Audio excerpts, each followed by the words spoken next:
Hello aspirants, मैं हूं KSR। आज हम फिजिक्स में work, energy and power topic पढ़ेंगे। इसमें जितने भी इंपॉर्टेंट पॉइंट्स आएंगे सबके नोट्स बना लेना। लास्ट में कुछ क्वेश्चंस भी रहेंगे। तो आओ शुरू करते हैं। सबसे पहले वर्क। वर्क क्या होता है? वर्क की डेफिनेशन जान लो। Work is said to be done when a force is applied on an object and the object moves in the direction of the applied force। मान लो एक ऑब्जेक्ट है और इस पे राइट साइड की तरफ फोर्स लगाया जा रहा है F। तो उसी डायरेक्शन में अगर S डिस्टेंस चलता है, S को डिस्टेंस बोलेंगे, S डिस्टेंस चलता है, तो यहाँ पे हम कहेंगे कि हाँ वर्क हुआ है। ठीक है, जब किसी वस्तु पर बल लगाया जाता है और वह बल की दिशा में विस्थापित होता है तो कार्य किया जाता है। ठीक है, इसका फॉर्मूला होता है F यानी कि फोर्स, D यानी कि distance, into cos theta. Cos theta क्या? कॉस थीटा तो पता होगा। थीटा इसमें एंगल कौन सा लेंगे? फोर्स और डिस्टेंस के बीच का जो एंगल होगा वो। मान लो ये ऑब्जेक्ट है और हम लोग इस इधर फोर्स लगाते हैं थोड़ा ऊपर की तरफ। ठीक है, तो भी इस डायरेक्शन में डिस्टेंस, इस डायरेक्शन में मूवमेंट तो होगा ही, इस डायरेक्शन में चलेगा ही। तो इन दोनों के बीच में जो डिस्टेंस होगा वही, इन दोनों के बीच में जो एंगल होगा वही एंगल हम डालेंगे यहाँ पे। ठीक है, तो थीटा अगर 0 डिग्री होगा तो वर्क होगा मैक्सिमम, और थीटा अगर 90 डिग्री होगा तो वर्क होगा मिनिमम। मिनिमम यानी कि 0। ठीक है, conditions for work to be done, कार्य होने की क्या शर्तें हैं? मतलब वर्क अगर हम लोग कह रहे हैं कि वर्क हो रहा है तो क्या उसकी शर्तें हैं? पहला, फोर्स मस्ट बी अप्लाइड, बल लगाया जाना चाहिए, वहाँ फोर्स होना चाहिए। ठीक है, और the object must be displaced, यानी कि जो ऑब्जेक्ट है वो उसका मूवमेंट होना चाहिए। ठीक है, वो कुछ डिस्टेंस कवर करेगा। ठीक है, ये भी याद रखना कि in the direction of force, यानी कि फोर्स के डायरेक्शन में ही वो डिस्प्लेस करना चाहिए ऑब्जेक्ट। अब देखो टाइप्स ऑफ वर्क, देखो कार्य के कितने प्रकार होते हैं। 3 तरीके के होते हैं, पॉजिटिव, नेगेटिव और zero. Positive, when force and displacement are in the same direction, for example lifting an object, ये नंबर 1। ठीक है, जैसे मान लो एक आदमी है और ये कोई ऑब्जेक्ट ऊपर की तरफ उठा रहा है, तो फोर्स भी ऊपर की तरफ लगाएगा तो ही ऊपर की तरफ उठेगा, और जो ऑब्जेक्ट उठ रहा है उसका जो डिस्टेंस है वो भी ऊपर की ही तरफ जाएगा। ठीक है, तो ये हो जाएगा पॉजिटिव वर्क, फोर्स और डिस्टेंस सेम डायरेक्शन में होना चाहिए। एक हो जाएगा नेगेटिव वर्क, यानी कि when force and displacement are in opposite direction, जैसे कि फ्रिक्शन। ये बोल रहा है कि फोर्स राइट साइड लगे और उसका डिस्प्लेसमेंट लेफ्ट साइड हो, पीछे की तरफ। ठीक है, ये कब होता है? मान लो फोर्स, हम लोग मान लो ये डिब्बा है, ये डिब्बा, इस पे राइट साइड फोर्स लगा रहे हैं। ठीक है, तो ज़मीन से लेफ्ट साइड की तरफ फ्रिक्शन लगेगा। फ्रिक्शन लगेगा इतना कि पीछे की तरफ फोर्स लग रहा है, लेकिन मूवमेंट तो फिर भी आगे होगा, डिस्टेंस तो आगे ही की तरफ चलेगा। तो यहाँ पे फ्रिक्शन का जो वर्क डन होगा वो नेगेटिव होगा। ठीक है, फ्रिक्शन यानी कि घर्षण। और तीसरा है जीरो वर्क, जहाँ पे वर्क का वैल्यू जीरो आता है। अभी पीछे बताया था जब थीटा 90 डिग्री होता है, यानी कि फोर्स और डिस्प्लेसमेंट में थीटा 90 डिग्री होगा। ठीक है, तो इफ डिस्प्लेसमेंट इज जीरो, या तो मूव ही ना करे, या तो फोर्स और डिस्प्लेसमेंट दोनों परपेंडिकुलर हो। परपेंडिकुलर का मतलब होता है एंगल हो जाएगा 90 डिग्री। ठीक है, अब ये देखो, मान लो ये, मान लो एक आदमी एक डिब्बा उठा लिया। ठीक है, फोर्स तो ऊपर की तरफ लगा रहा है और ये राइट साइड की तरफ आदमी चल रहा है। ठीक है, फोर्स लग रहा है ऐसे ऊपर की तरफ और राइट साइड में आदमी चल रहा है, तो यहाँ पे 90 डिग्री आ जाएगा वर्क, यहाँ पे थीटा 90 डिग्री आ जाएगा, तो वर्क जीरो हो गया। जैसे हम लोग जो कूली होता है स्टेशन पे, वो सर पे अपने सामान लेके चलता है, वो अपने सर पे सामान लेके चलता है, तो उसका भी वर्क डन हम लोग बोलते हैं कि जीरो हुआ है। क्यों? क्योंकि वो फोर्स ऊपर की तरफ लगाता है और चलता आगे की तरफ है, जिससे कि थीटा 90 डिग्री हो जाता है और वर्क जीरो। अब आता है पावर। इसकी परिभाषा, power is the rate at which work is done. Rate मैंने बताया है, फिजिक्स में रेट हमेशा टाइम होता है, ठीक है। शक्ति कार्य करने की दर होती है, मतलब कि कितना कार्य कितने समय में हो रहा है, ठीक है। तो इसका फॉर्मूला आ जाएगा work upon time, work upon time, ठीक है। इसका एसआई यूनिट होता है वॉट, यहाँ पे जूल आ जाएगा, वर्क का यूनिट जूल, टाइम का यूनिट सेकंड, तो इसका एक और यूनिट होता है जूल पर सेकंड, ठीक है, जूल पर सेकंड यूनिट हो जाएगा। और इसके अदर यूनिट्स होते हैं किलोवाट, किलो का मतलब होता है 1000, ठीक है। और हॉर्स पावर, एक हॉर्स पावर होता है 746 वाट का, ठीक है। 746 वाट होता है एक हॉर्स पावर में। अब आता है एनर्जी। एनर्जी क्या होता है? Energy is the capacity to do work, यानी कि कार्य करने की क्षमता। जो हम लोग जो कार्य करते हैं वो करने की औकात जो होती है उसको बोलते हैं एनर्जी। टाइप कितने होते हैं? बहुत सारे टाइप के होते हैं, लेकिन इस चैप्टर में सिर्फ दो पढ़ना है, काइनेटिक एनर्जी और पोटेंशियल एनर्जी। देखते हैं काइनेटिक एनर्जी क्या होता है। Energy possessed by a moving body, जो जो एनर्जी मूविंग बॉडी के पास होती है, यानी कि जो एनर्जी चल रहे हुए, जिस जिस बॉडी में मोशन हो रहा है, जिस बॉडी के पास वेलोसिटी है, उस बॉडी के पास जो एनर्जी होता है वो होता है काइनेटिक एनर्जी, वो होता है काइनेटिक एनर्जी। इसका फॉर्मूला हो जाएगा half M V square. M क्या हो जाएगा? ये हो जाएगा उस बॉडी का मास, और वी हो जाएगा वेलोसिटी, ठीक है। इसका एग्जांपल अ मूविंग कार। गतिज ऊर्जा चलती हुई वस्तु में होती है, ठीक है। दूसरा है पोटेंशियल एनर्जी, यानी कि स्थितिज ऊर्जा। ये होता है energy stored in a body due to its position. मान लो जमीन पे एक ऑब्जेक्ट रखा हुआ है, तो इसका हाइट कितना है? हाइट इसका है 0, तो इसके पास पोटेंशियल एनर्जी नहीं है, ठीक है। मान लो ये ऊपर की तरफ चलने लगा, तो इसके पास आ जाएगा काइनेटिक एनर्जी, और थोड़ा थोड़ा पोटेंशियल एनर्जी भी बनेगा, ठीक है। फिर मान लो ऊपर जाके ये रुक गया, तो इसके पास सिर्फ हो जाएगा पोटेंशियल एनर्जी, और काइनेटिक एनर्जी हो जाएगा इसका 0, क्योंकि ये रुक गया, ठीक है। इसका फॉर्मूला होता है P, mass into acceleration due to gravity into H. G को एक्सेलरेशन ड्यू टू ग्रेविटी बोलते हैं, तो जी का वैल्यू हो जाएगा 10 मीटर पर सेकंड स्क्वायर, ठीक है।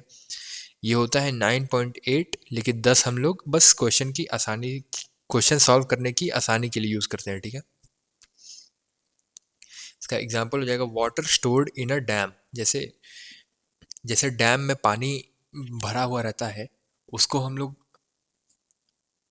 जब डैम खोलता है तो फिर पानी बहुत तेजी से बह करके जाता है जहाँ भी जाना रहता है, तो उसके पास पोटेंशियल एनर्जी पहले से है और वो हाइट पे रहता है। ऐसा नहीं होता है कि एकदम ज़मीन पे रहता है, ठीक है, हाइट पे रहता है।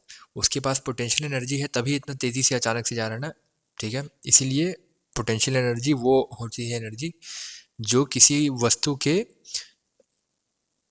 पोजीशन की वजह से होती है, ठीक है। कुछ और हो जाएगा, मैकेनिकल एनर्जी हो जाएगा, जैसे kinetic energy plus potential energy होता है मैकेनिकल एनर्जी, ये हमेशा कंजर्व रहता है, यानी कि कांस्टेंट रहता है। केमिकल एनर्जी हो जाएगा, जैसे स्टोर्ड इन केमिकल, ठीक है। हम लोग के खाने में जो एनर्जी होता है वो भी केमिकल एनर्जी ही होता है। इलेक्ट्रिकल एनर्जी हो जाएगा, न्यूक्लियर एनर्जी हो जाएगा, ठीक है। अब आता है law of conservation of energy, बहुत मस्त लॉ। यही कि energy can neither be created nor destroyed, it can only change from one form to another. इसका मतलब ये हुआ कि कोई एनर्जी होता है, उसको हम लोग ना तो क्रिएट कर सकते हैं ना तो डिस्ट्रॉय कर सकते हैं, ठीक है। सिर्फ उसको एक फॉर्म से दूसरे फॉर्म में कन्वर्ट कर सकते हैं। फोटोसिंथेसिस पढ़ा था सबने, तो फोटोसिंथेसिस में सन से एनर्जी लेकर के फूड बन रहा है, यानी कि सोलर एनर्जी को सन का जो एनर्जी है वो सोलर एनर्जी, फूड में जो हुआ वो हो गया केमिकल एनर्जी। सोलर एनर्जी को केमिकल एनर्जी में कन्वर्ट कर रहे हैं प्लांट्स, ठीक है। इसका एग्जांपल हो जाएगा, in a pendulum kinetic energy and potential energy continuously converts into each other. मैंने पेंडुलम के बारे में बताया था ना, एसएचएम के क्वेश्चन जब करवा रहा था कि पेंडुलम इधर से इधर से इधर से इधर होके जाता है, तो मैंने बताया था इधर कौन सा एनर्जी मैक्सिमम होता है, पोटेंशियल एनर्जी मैक्सिमम, और बीच में यानी कि मीन पोजीशन पे काइनेटिक एनर्जी मैक्सिमम होता है। क्यों? क्योंकि यहाँ पे रुक जाता है जिससे कि काइनेटिक एनर्जी ज़ीरो हो जाता है और कंजर्व्ड रहेगा ही, तो पोटेंशियल एनर्जी मैक्सिमम हो जाएगा।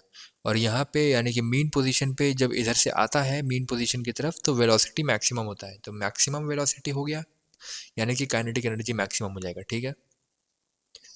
दूसरा एग्जांपल देख लो, in hydroelectric plants water's potential energy converts to electrical energy. देखो जो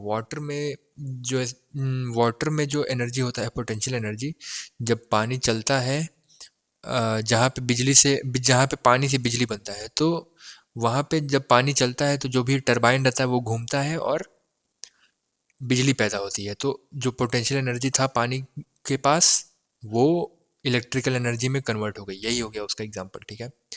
एनर्जी का भी यूनिट होता है जूल। इसका जो कमर्शियल यूनिट होता है जिससे जो हम लोगों के घर पे बिजली का बिल आता है वो होता है किलो वॉट आवर। किलो का मतलब क्या हो गया 1000, आवर का मतलब हो गया 1 घंटे में कितना सेकंड होता है 3600 सेकंड, ठीक है। तो 1 किलो वॉट आवर हो जाता है 3.6 इंटू 10⁻⁶ जूल, ठीक है। ये याद रखना वर्क एनर्जी थ्योरम की तरह भाई।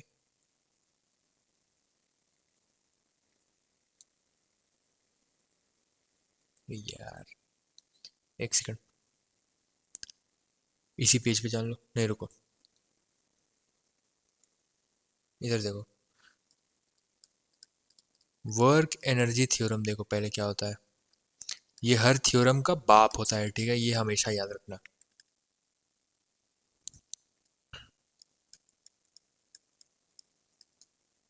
इस थ्योरम का जो नाम है वही ये थ्योरम भी होता है, लिखा है ना वर्क एनर्जी थ्योरम। ये थ्योरम ये कहता है कि जो वर्क डन होता है वो चेंज इन काइनेटिक एनर्जी के बराबर होता है। चेंज काइनेटिक एनर्जी के बराबर नहीं होता है, चेंज इन काइनेटिक एनर्जी के बराबर होता है, ठीक है। मान लो एक कार चल रहा है, कार चल रहा है, ठीक है। तो यहाँ पे उसके उस 40 मीटर पर सेकंड था वेलोसिटी और थोड़ा आगे जाकर के 20 मीटर पर सेकंड हो गया, और इसका मास है 1000 किलो, 100 किलो मान लो, ठीक है। तो यहाँ से यहाँ पे पहुँचने में वो कितना वर्क डन हुआ, 40 से 20 होने में कितना वर्क डन हुआ। चेंज के लिए हमेशा यहाँ पे बाद का काइनेटिक एनर्जी माइनस पहले का काइनेटिक एनर्जी, यानी कि final kinetic energy minus initial kinetic energy करेंगे, ठीक है। फाइनल क्या हो जाएगा, हाफ मास है 100 इंटू वी कितना है 20, वी का स्क्वायर हो जाएगा 400, ठीक है, माइनस हाफ इंटू 100 इंटू यहाँ पे 40 का स्क्वायर 1600, ठीक है। ये हो जाएगा 50, 50 इंटू 400 कितना हो जाएगा 20,000, माइनस ये हो जाएगा 50, 50 इंटू 1600 कितना हो जाएगा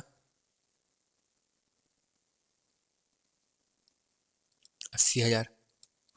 तो इसका आंसर आ जाएगा -60,000। अब मैंने एग्जांपल ऐवे दे दिया, थोड़ा देख लेना अपने हिसाब से, ठीक है। आओ अब क्वेश्चंस करते हैं। क्वेश्चन नंबर 1 क्या कह रहा है कि when is the work done by a force said to be zero, यानी कि वर्क डन किसी फोर्स के द्वारा कब जीरो कहते हैं। पहला option, when force is applied but the object does not move, ठीक है, ये सही है। When displacement is perpendicular to force, ये भी सही है। When there is no force applied, ये भी सही है। तो इसका आंसर हो जाएगा ऑल करेक्ट, डी नहीं होगा। डी में अगर एंड सी भी होता तो हाँ ठीक है। देखो, सी को एक और तरीके से लिख सकता है कि when net force is zero, यानी कि जब टोटल फोर्स किसी ऑब्जेक्ट पे लग रहा है और वो ज़ीरो हो तो भी work done work done zero ही होगा। जैसे मान लो एक ऑब्जेक्ट है, इस पे इस तरफ भी 5 न्यूटन का फोर्स लग रहा है। मान लो मान लो एक ऑब्जेक्ट है जिस पे राइट साइड की तरफ भी 5 न्यूटन का फोर्स लग रहा है और लेफ्ट साइड भी 5 न्यूटन का फोर्स लग रहा है, तो इस पे टोटल फोर्स कितना हो गया? 5 प्लस माइनस 5, क्योंकि एक उल्टे डायरेक्शन में है तो ज़ीरो फोर्स हो गया। ठीक है, तो टोटल फोर्स इस पे ज़ीरो हो गया। भले 10 न्यूटन का फोर्स लग रहा है अलग अलग डायरेक्शन से, लेकिन नेट फोर्स इस पे ज़ीरो हो गया, इससे वर्क डन भी ज़ीरो हो जाएगा। ठीक है। क्वेश्चन नंबर 2 है, a coolie carrying a load on his head and walking on a horizontal surface does what kind of work? पूछ रहा है कि जो कूली होता है वो सर पे जो अपने मान लो कोई भी सामान लेके चल रहा है, तो उस पे क्या कितना वर्क कर रहा है, कैसा वर्क कर रहा है। ठीक है, पॉजिटिव नेगेटिव ज़ीरो। तो अभी मैंने बताया था कि ये फोर्स ऊपर की तरफ लग रहा है, डिस्टेंस राइट साइड पे है तो 90 डिग्री हो जाएगा, तो ज़ीरो वर्क हो जाएगा। क्वेश्चन नंबर 3 है, अ स्ट्रेच्ड रबर बैंड पोजेसेस। पूछ रहा है कि मान लो ये रबर बैंड है, इसको दोनों तरफ से खींच दिए। ठीक है, तो इस पे कौन सा एनर्जी रहेगा? काइनेटिक एनर्जी तो रहेगा नहीं, क्योंकि काइनेटिक एनर्जी तो तब होता है जब चलता है। केमिकल एनर्जी रहेगा नहीं, न्यूक्लियर एनर्जी रहेगा नहीं, इसमें रहेगा पोटेंशियल एनर्जी। ठीक है। क्वेश्चन नंबर 4 है, what happens to the total mechanical energy of a freely falling object in the absence of air resistance? पूछ रहा है कि जो टोटल मैकेनिकल एनर्जी होता है, मैकेनिकल एनर्जी क्या होता है? Kinetic energy plus potential energy. ठीक है, तो ये पूछ रहा है freely falling object. Freely falling object क्या होता है? मान लो ऑब्जेक्ट कहीं से तुम छोड़ दिए आसमान में से, ठीक है, फेंके नहीं, सिर्फ छोड़ दिए, तो फ्रीली फॉलिंग हो जाता है। और in the absence of air resistance, air resistance क्या होता है? जो एयर होता है वो ऊपर की तरफ इस पे फोर्स लगाएगा। ठीक है, यही बोल रहा है कि वो ना लगे वो फोर्स, तो उस ऑब्जेक्ट पे जो टोटल मैकेनिकल एनर्जी होगा उसमें क्या फ़र्क आएगा, वो बढ़ेगा घटेगा। ठीक है, तो मैंने बताया था मैकेनिकल एनर्जी कांस्टेंट होता है, काइनेटिक एनर्जी घटता और बढ़ता है, और पोटेंशियल एनर्जी घटता और बढ़ता है। ठीक है, तो यहाँ पे मैकेनिकल एनर्जी के बारे में पूछ रहा है, ये कांस्टेंट रहेगा, इसका आंसर होगा सी।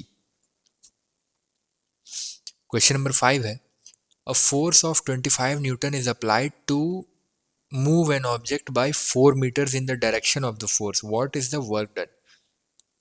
कोई ऑब्जेक्ट है, उस पे 25 न्यूटन का फोर्स लगा रहा है, 4 मीटर उसी डायरेक्शन में चल रहा है जिस डायरेक्शन में फोर्स लग रहा है, तो डिस्टेंस हो गया 4 मीटर। अब पूछ रहा है कि उसका वर्क डन कितना हुआ। सेम डायरेक्शन में चल रहा है तो ज़ीरो तो नहीं होगा और नेगेटिव भी नहीं होगा, तो नॉर्मली निकाल लो, फोर्स इंटू डिस्प्लेसमेंट। फोर्स कितना है 25, डिस्प्लेसमेंट है 4, तो इसका आंसर हो जाएगा 100 जूल। ठीक है, आंसर हो जाएगा सी। क्वेश्चन नंबर 6 है, a person pushes a box 10 kg box with a force of 50 Newton but the box does not move, what is the work done? 10 kg का बॉक्स है, उस पर 50 न्यूटन फोर्स लगा रहे हो और उस पर डिस्टेंस कितना आया? ज़ीरो, क्योंकि चल ही नहीं रहा है, लिखा हुआ है कि box does not move, box चल नहीं रहा है, तो उस पर वर्क डन कितना होगा? वर्क डन हो जाएगा ज़ीरो। ठीक है। क्वेश्चन नंबर 7 है, a machine does 800 joules of work in 20 seconds, what is its power? Work done दिया हुआ है 800 जूल, टाइम दिया हुआ है 20 सेकंड। अब पूछ रहा है कि उसका पावर कितना होगा। Power formula work upon time, work हो जाएगा 800, टाइम हो जाएगा 20, ये आ जाएगा 40, पावर हो जाएगा 40 वाट। क्वेश्चन नंबर 8 है, a body of mass 2 kg is moving with a velocity of 3 metre per second, what is its kinetic energy? Kinetic energy का formula half M V square kinetic energy का formula होता है, ठीक है। तो मास कितना दिया हुआ है 2 और वेलोसिटी दिया हुआ है 3 का स्क्वायर हो जाएगा, ठीक है। 2 से 2 कट जाएगा, 3 हो जाएगा 9। तो इसका आंसर हो जाएगा सी 9 जूल। क्वेश्चन नंबर 9 है an object of mass 5 kg is placed at a height of 10 metre, ठीक है। मान लो ये कोई मान लो ये ज़मीन है और ये टेबल है। टेबल ज़मीन से 10 मीटर की ऊंचाई पे है, उस पे एक ऑब्जेक्ट रखा हुआ है 5 kg का, ठीक है। तो ये पूछ रहा है उसके पास पोटेंशियल एनर्जी क्या होगी। जी का वैल्यू दिया हुआ है 10 मीटर पर सेकंड स्क्वायर, ठीक है। तो पोटेंशियल एनर्जी का फॉर्मूला होता है m इंटू जी इंटू एच, ठीक है। तो मास हो जाएगा 5, जी हो जाएगा 10, एच भी हो जाएगा 10। तो इसका आंसर आ जाएगा 500 जूल। क्वेश्चन नंबर 10 है A ball of mass 1 kg is dropped from a height of 5 meters. What will be its velocity just before hitting the ground? ठीक है, मतलब कि एक बॉल है 1 kg का, उसको ड्रॉप किया हमने 5 मीटर की हाइट से। तो उसका वेलोसिटी क्या होगा just before hitting the ground, ground hit करने से तुरंत पहले उसके पास क्या वेलोसिटी होगी, ठीक है। देखो, सबसे पहले ये क्वेश्चन करने के लिए हम लोग शुरुआत किधर से करेंगे। पोटेंशियल एनर्जी इसके पास क्या होगा। पोटेंशियल एनर्जी का फॉर्मूला होता है m इंटू जी इंटू एच। तो मास की जगह रखेंगे हम लोग 1, जी की जगह हम लोग रखेंगे 10 और हाइट की जगह रखेंगे हम लोग 5। पोटेंशियल एनर्जी इसका हो जाएगा 50, ठीक है। तो 5 मीटर की हाइट पे इसके पास पोटेंशियल एनर्जी हो जाएगा 50। मान लो ये रुका हुआ है उस समय ये रुका हुआ है। ये हो गया कितना 5 मीटर, ठीक है। ये यहाँ पे रुका हुआ है, तो इसके पास काइनेटिक एनर्जी कितना हो जाएगा 0। और यहाँ से ये गिरना चालू हुआ, ठीक है। गिरते गिरते गिरते गिरते यहाँ तक आया। तो जैसे जैसे ये गिर रहा था इसका वेलोसिटी बढ़ रहा था, ठीक है। वेलोसिटी बढ़ रहा था तो काइनेटिक एनर्जी भी बढ़ रहा था। वेलोसिटी बढ़ेगा तो काइनेटिक एनर्जी बढ़ेगा। काइनेटिक एनर्जी बढ़ रहा है तो पोटेंशियल एनर्जी घटेगा, क्योंकि मैकेनिकल एनर्जी को कांस्टेंट रखना है, ठीक है। तो सबसे नीचे पोटेंशियल एनर्जी 0 हो जाएगा और काइनेटिक एनर्जी मैक्सिमम हो जाएगा, ठीक है। मैक्सिमम हो जाएगा। तो अभी यहाँ पे हम लोग पोटेंशियल एनर्जी कितना निकाले थे 50। अब यहाँ पे सारा पोटेंशियल एनर्जी काइनेटिक एनर्जी में कन्वर्ट होके 50 हो चुका है, ठीक है। यानी कि अंत में काइनेटिक एनर्जी हो जाएगा 50, ठीक है। अब काइनेटिक एनर्जी का फॉर्मूला क्या होता है हाफ एम वी स्क्वायर, ठीक है। काइनेटिक एनर्जी कितना हम लोग निकाले अभी 50। अब यहाँ से वी स्क्वायर का वैल्यू कितना आ जाएगा 50 इंटू 2, ठीक है, अपॉन 1। 2 इधर जाएगा तो मल्टीप्लाई होगा और मास 1 है तो 1 नीचे आ जाएगा, ठीक है। तो वी स्क्वायर कितना आ गया 100। ये है वी स्क्वायर का वैल्यू। वी का वैल्यू कितना आएगा 10, ठीक है। क्योंकि 10 इंटू 10 100 होता है, 100 का स्क्वायर रूट 10 होता है, ठीक है। तो इसका आंसर हो जाएगा सी। धीरे धीरे समझ के करना, ठीक है। क्वेश्चन नंबर 11 है a ball of mass 1 kg। अभी तो बताया इसका सी 10 मीटर पर सेकंड, यहाँ फिर से कर लेना इसको। क्वेश्चन नंबर 12 है If a person applies a force of 50 Newton to push a wall and the wall does not move, what is the work done? Force तो 50 दिया हुआ है लेकिन डिस्प्लेसमेंट दिया हुआ है 0, तो इसका वर्क कितना हो जाएगा 0। क्वेश्चन नंबर 13 है two machines do the same amount of work but one takes less time than the other, which statement is correct. Option A both machines have the same power. अच्छा, मतलब यहाँ पूछ रहा है कि पावर निकालना है, ठीक है। देख लो P1 देख लो वर्क अपॉन T1 और P2 देख लो वर्क अपॉन T2, क्योंकि यहाँ पे दिया हुआ है सेम वर्क हुआ है लेकिन एक कम टाइम ले रहा है, ठीक है।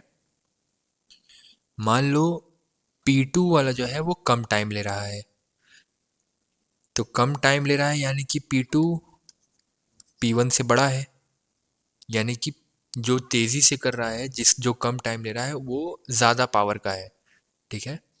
तो इसका आंसर हो जाएगा B, the faster machine has more power, यानी कि जो तेज़ी से काम कर रहा है उसके पास ज़्यादा पावर है, ठीक है।